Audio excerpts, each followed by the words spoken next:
November 1941. Winston Churchill holds in his hands a decrypted German message that could save thousands of British lives. A massive Luftwaffe raid is planned against Coventry. He knows the exact date, the targets, the number of bombers.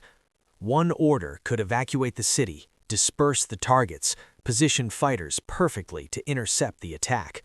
But giving that order might reveal Britain's greatest secret. They've broken the German Enigma code. Churchill must choose between saving Coventry or saving the intelligence advantage that could win the war. Today, we're revealing what Churchill actually said when he made the most agonizing decision of his leadership. The story of ultra-intelligence begins in 1939 with a desperate race against time. Britain stood alone against Nazi Germany. The Royal Navy faced U-boat wolf packs in the Atlantic. The Royal Air Force battled the Luftwaffe over British cities. And in the shadows, a different kind of war was being fought. A war of mathematics, logic, and human ingenuity.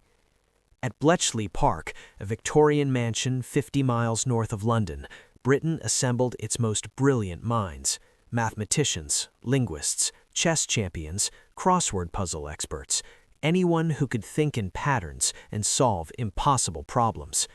Their mission: break the German Enigma cipher machine and read Hitler's secret communications. The Enigma machine was a marvel of 1930s engineering, an electromechanical rotor cipher device that encrypted every letter multiple times through a series of scrambler rotors. The number of possible settings exceeded 150 trillion. German commanders believed it was absolutely unbreakable.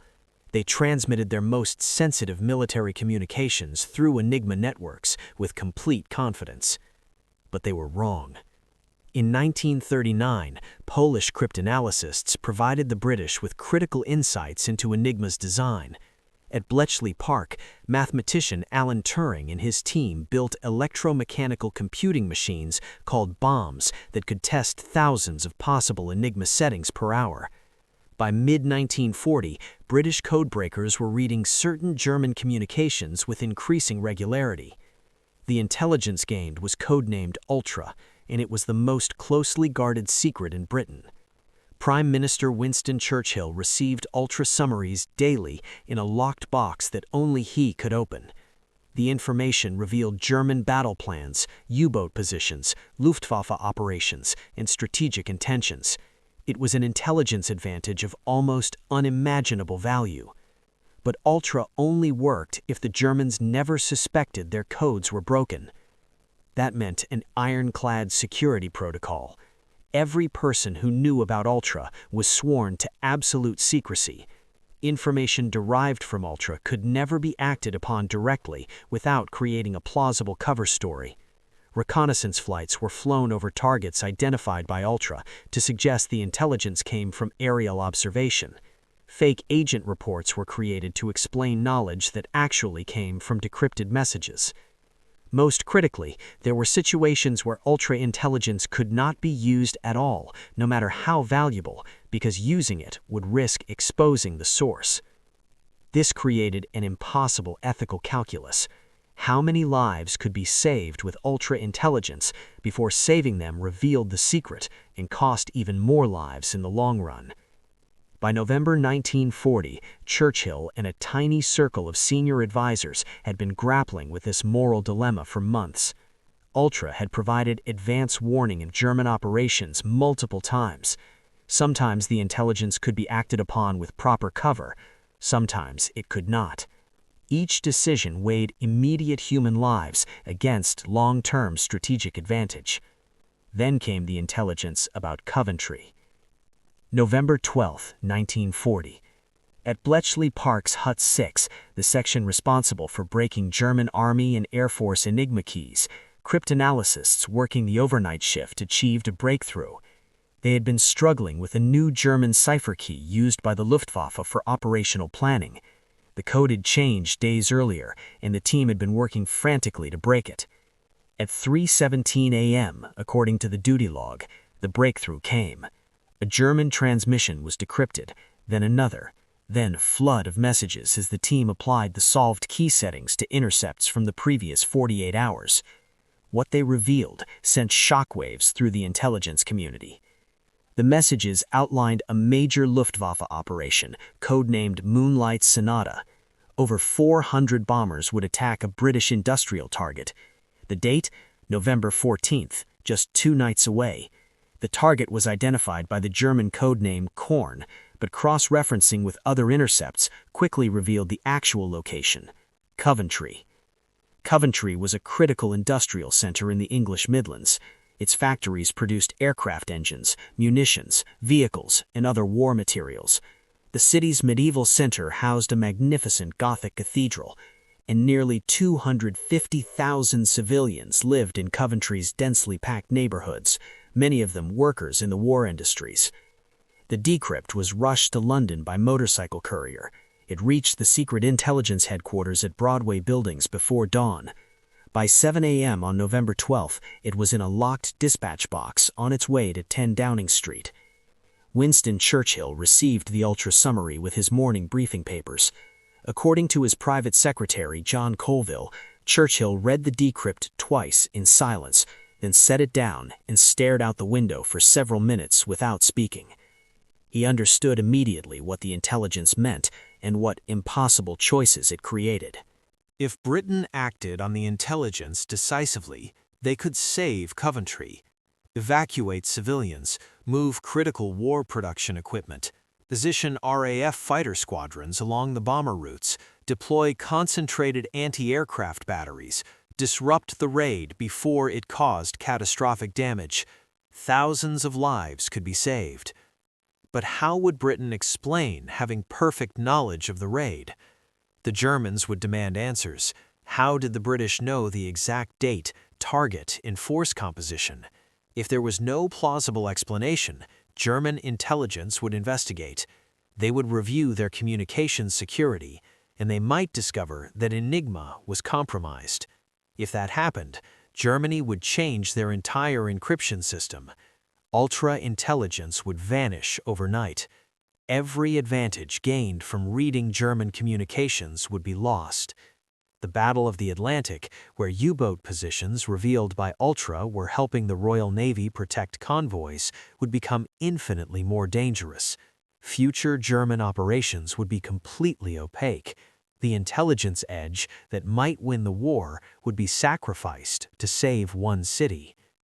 But what the intelligence services didn't fully understand yet was that the situation was even more complex than Churchill knew. November 12th, afternoon.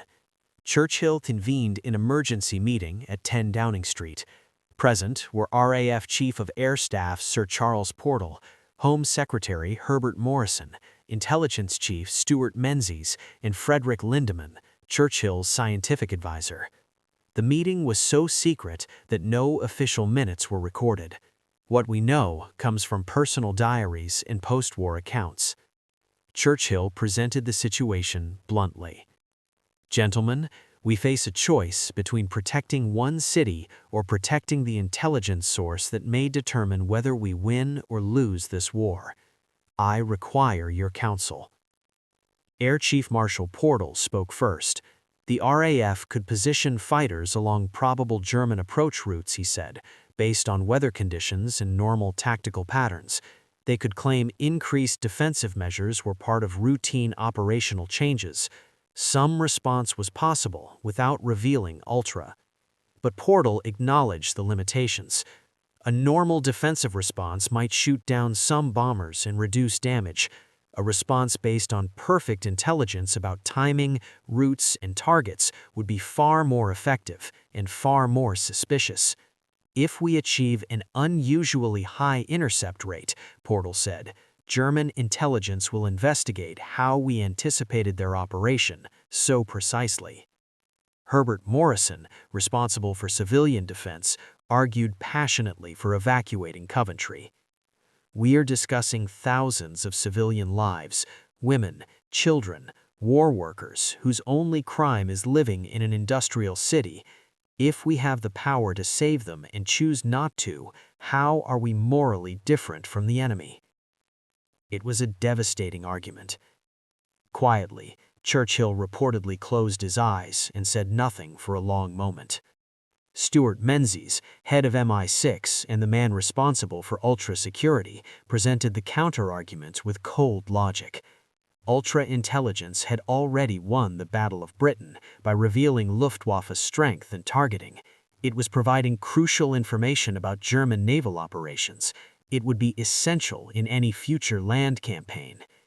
If we lose Ultra, we lose our ability to see the enemy's moves before he makes them. That advantage is worth more than any single city, more than any single battle. It may be worth the outcome of the war itself. The debate continued for hours. Every option was examined. Could they stage a coincidental reconnaissance flight that discovered the bomber formations assembling? Could they claim an agent report? Could they partially evacuate while maintaining plausible deniability? Each option was dissected and found wanting. A reconnaissance flight over Germany 2 days before a raid would itself seem suspicious. An agent report would prompt German counterintelligence to investigate their security. Partial evacuation would raise questions about why those specific civilians were warned. Every action that might save lives also risked exposing Ultra. Meanwhile, the clock was ticking. November 14th was approaching. In Germany, bomber crews were receiving their briefings. Luftwaffe ground crews were loading high-explosive bombs and incendiaries. The operation was in motion, and Churchill had to decide. But what nobody in that room fully understood yet was that they were operating on incomplete information about the intelligence itself. November 13th, morning. At Bletchley Park, the team that had decrypted the Moonlight Sonata messages made a disturbing discovery. They had been working around the clock to decrypt additional German Luftwaffe communications, hoping to gain more details about the planned raid. What they found complicated everything. The codename Korn appeared in multiple messages, but further analysis revealed confusion. Some messages suggested multiple targets. Other intercepts referred to different operations with similar codenames. The cryptanalysts realized with growing concern that while a major raid was definitely planned on November 14th, the intelligence about Coventry specifically was less certain than initially believed. A decrypt that identified Coventry as the target was based on cross-referencing the codename Korn with other intelligence sources. But that analysis wasn't completely definitive. Korn might refer to Coventry, or it might refer to other industrial targets in the Midlands region. Birmingham, Wolverhampton, and other cities were all possibilities. A revised intelligence assessment was rushed to London. It reached Churchill's office on the morning of November 13th. The new analysis concluded a major Luftwaffe operation would definitely occur on November 14th, probably targeting the Midlands industrial region, most likely Coventry, but with some residual uncertainty. The uncertainty changed the calculation. If Britain took extraordinary defensive measures and the Germans attacked Birmingham instead of Coventry, it would be obvious that Britain had intelligence about German intentions without knowing precise details. That pattern would still trigger a German security investigation. Churchill received the updated assessment in his morning briefing. According to his private secretary, he read it carefully, then said simply, quietly, "So we don't even know for certain where they're coming. We might sacrifice Ultra to save the wrong city." The dilemma had become even more agonizing. Act on imperfect intelligence and risk Ultra exposure. Don't act and potentially allow a catastrophe that better use of intelligence might have prevented. There was no good choice, only gradations of terrible ones. That afternoon, Churchill made his decision. He summoned Menzies and Portal to Downing Street and issued his orders. Britain would implement defensive measures that could be explained as routine or coincidental. Additional fighter patrols over the Midlands, described as training exercises. Anti-aircraft batteries placed on heightened alert due to the moon phase, making night bombing more likely. Civil defense services told to expect possible raids based on general intelligence and weather conditions. But there would be no specific evacuation, no extraordinary measures that required explaining perfect foreknowledge, no actions that would indicate Britain knew details about German planning. If the raid came, Britain would defend as best it could within the constraints of protecting Ultra. Coventry would have to face the attack. According to multiple witnesses, Churchill gave these orders in a voice described as heavy with emotion. He understood exactly what he was authorizing and what he was choosing not to do. November 14th, 1940. Dusk fell over Coventry at approximately 5:20 p.m. The weather was clear, with a bright moon rising, perfect conditions for night bombing. At RAF airfields across England, fighter squadrons received orders for enhanced patrol activity. Anti-aircraft batteries loaded ammunition. Civil defense wardens prepared for possible action. But no one knew specifically that Coventry would be the target. No one except Churchill and his tiny circle of advisors. At 7:10 p.m., British radar stations detected large formations of aircraft crossing the French coast, heading toward England.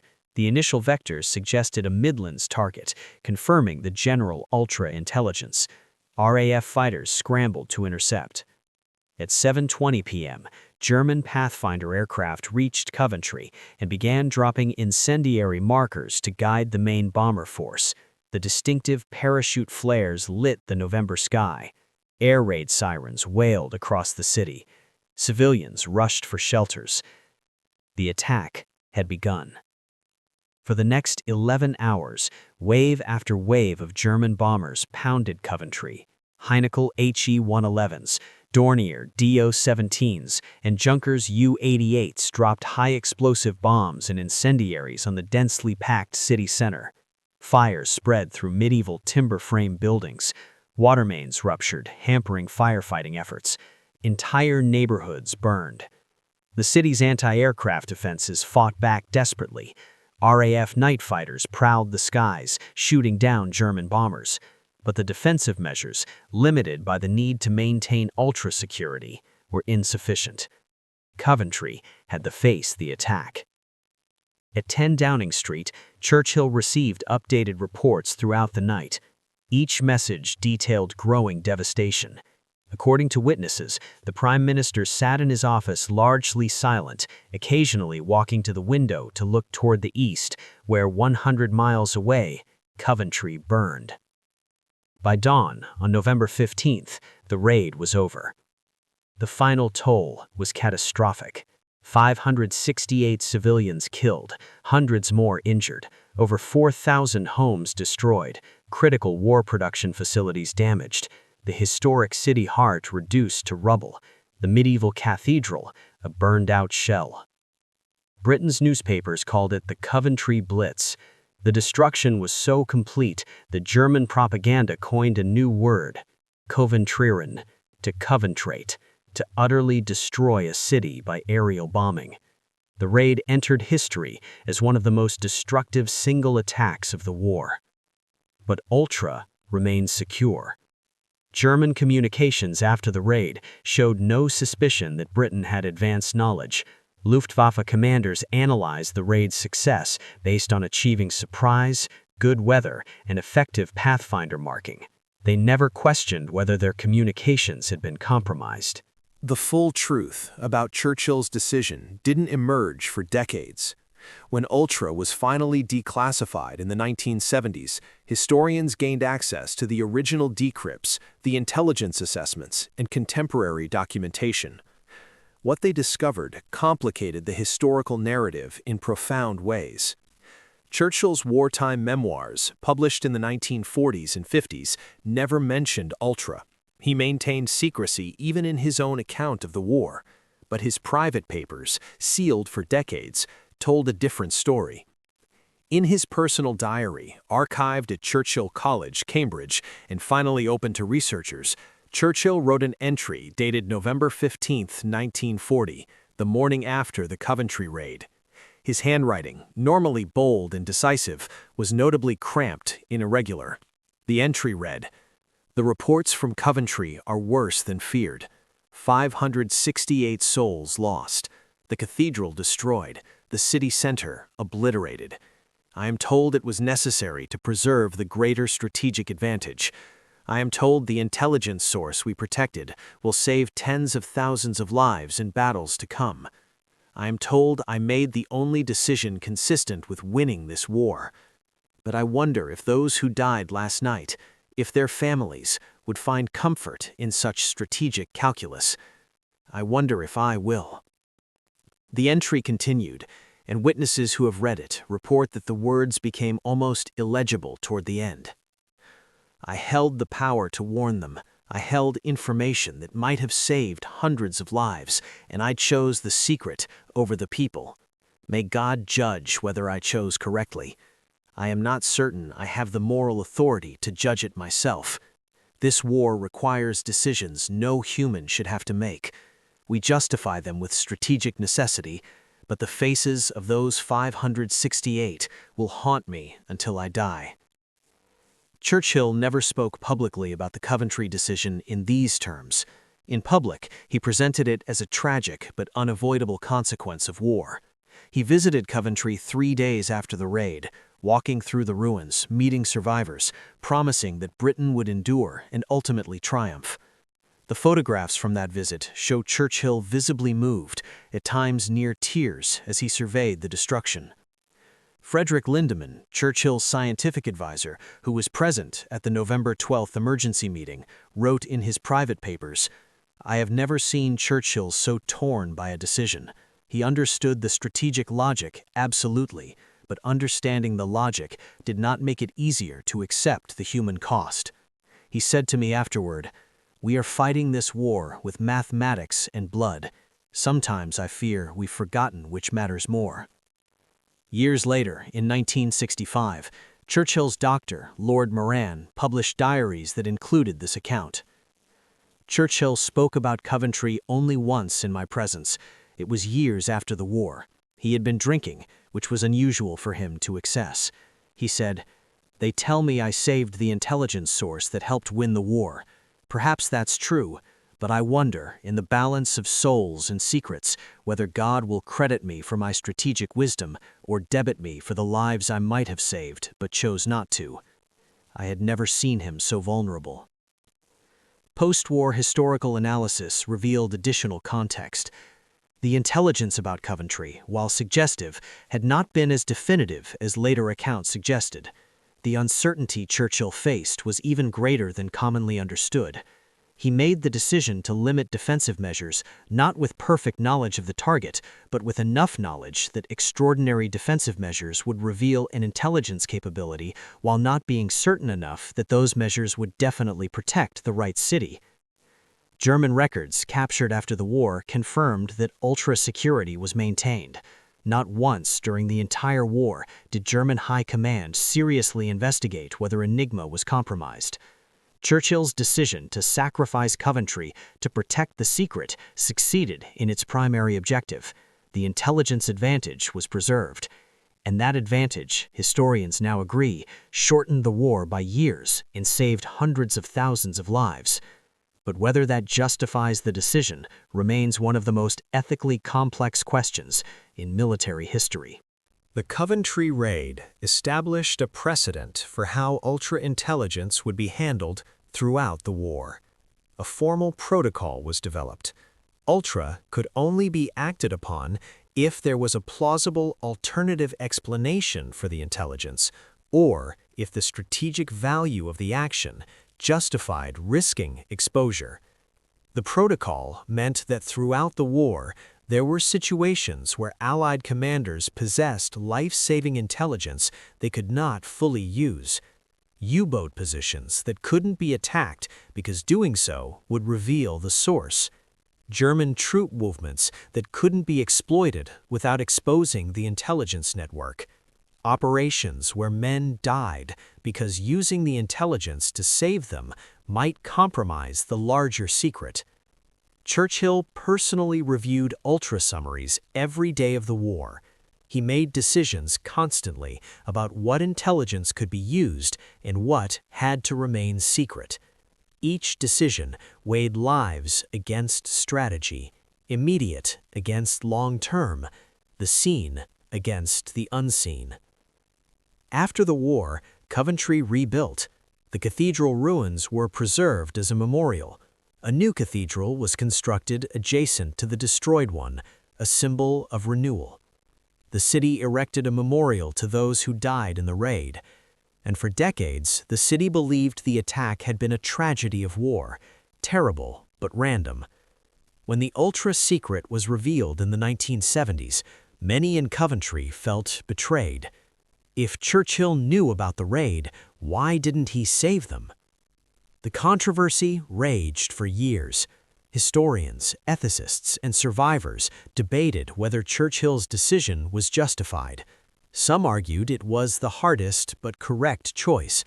Others maintained that no strategic advantage justified deliberately allowing civilian deaths that might have been prevented. The debate reveals the impossible ethical terrain of total war. Modern warfare creates situations where leaders must make choices that would be unconscionable in peace, but become strategic necessities in existential conflict. Churchill's Coventry decision is perhaps the starkest example. Save lives today, or protect the capability that might save more lives tomorrow. What's often overlooked is that we know Churchill's decision was strategically correct only because we know how the war ended. In November 1940, Britain stood alone, fighting for survival against a seemingly invincible enemy. Ultra was the one advantage that might tip the balance. Losing it could have meant losing the war. Churchill made his decision not with the comfortable certainty of historical hindsight, but in the desperate uncertainty of the moment.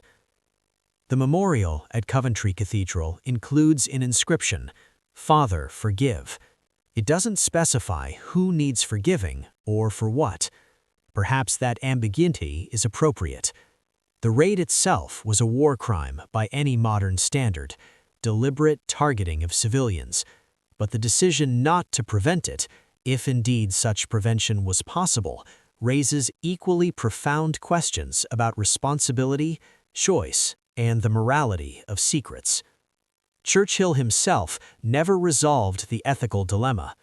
In his final years, according to those close to him, he would sometimes fall silent when Coventry was mentioned, lost in thoughts he never fully articulated. He took the full weight of the decision to his grave, never fully defending it, never fully apologizing for it, simply accepting it as one of the burdens leadership in wartime required him to carry. History remembers Churchill as the leader who saved Britain, but he paid for that victory with decisions whose moral weight never fully lifted. Coventry was perhaps the heaviest. The ethical dilemmas of secret intelligence in wartime continue to shape modern conflicts. Next time, we'll reveal what American commanders said when they learned that Japanese intelligence had broken U.S. naval codes before the Battle of Midway, and how that discovery nearly cost the Allies their intelligence advantage in the Pacific. Do you think Churchill made the right decision? Could there have been another way to protect both Coventry and Ultra? Share your thoughts in the comments below. This isn't just history, it's a question about the nature of leadership and the price of victory that still resonates today. If you want to explore more of the impossible decisions that shaped World War II, subscribe and hit the notification bell. We're examining the moments that define not just military history, but human moral complexity. Thank you for watching.